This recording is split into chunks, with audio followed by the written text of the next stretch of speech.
BJP एक भ्रष्ट party है। ये बात हम बड़े प्रमाण के साथ इसलिए कह सकते हैं कि जब राज्यसभा में 3 लोगों का चयन होना था और बीजेपी के पास मात्र 22 एमएलए थे, तो वो चौथा कैंडिडेट क्यों खड़ा किया?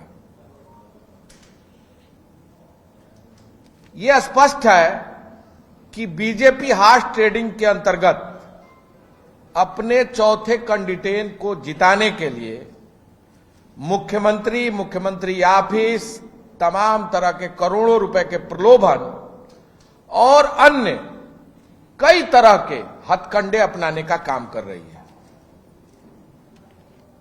जो बीजेपी ने चौथा कैंडिडेट दिया है, उनका नाम दिलीप राय जी है। दिलीप राय जी एनडीए सरकार में कोयला राज्य मंत्री रहे और कोयला ब्लॉक आवंटन के अंतर्गत एक निजी कंपनी को लाभ पहुंचाने में उन्होंने बहुत बड़ा स्कैम किया और उस स्कैम के अंतर्गत उनको 409, 420, 1988 धारा 13(1)D, 13(2) के अंतर्गत आरोप लगा। सीबीआई ने जांच शुरू की। सीबीआई ने चार्जशीट कोर्ट में पेश की और दोनों पक्षों के सुनने के बाद 6 अक्टूबर 2020 को सीबीआई की अदालत ने 120(b), 409 आईपीसी के भ्रष्टाचार निवारण अधिनियम के अंतर्गत उनको दोषी पाया। 26 अक्टूबर 2020 को अदालत ने 3 साल की सजा सुनाई और जुर्माना भी किया। भारत में चुनावी अयोग्यता संबंधित कानून की स्थिति यह है कि कोई भी व्यक्ति एक्ट 1951 की धारा 8 के अंतर्गत यह स्पष्ट किया गया है कि किसी भी व्यक्ति को अगर 2 वर्ष का कारावास होता है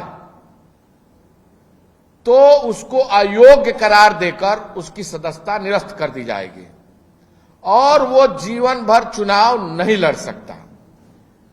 जिसके ऊपर कोल आवंटन का मामला है, निजी कंपनी को लाभ पहुंचाने का मामला है और एनडीए सरकार में अटल बिहारी वाजपेयी जी जब प्रधानमंत्री थे, जिस सरकार में कोयला राज्य मंत्री दिलीप राय जी थे, उनके ऊपर कोर्ट में पक्षों को सुनने के बाद यह स्पष्ट हुआ और जिन्हें 3 वर्ष के सजा का प्रावधान किया गया वो चुनाव कैसे लड़ सकते हैं।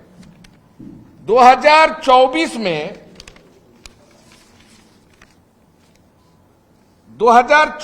में 8 अप्रैल को हाई कोर्ट ने उन्हें एक अपील के दौरान अस्थायी रोक लगाई और इसमें जो सबसे महत्वपूर्ण बात यह है कि केसी सारेन जी बनाम सीबीआई के सुप्रीम कोर्ट में कहा था, भ्रष्टाचार के मामलों में दोष सिद्ध पर रोक बहुत ही असाधारण परिस्थितियों में दी जानी चाहिए।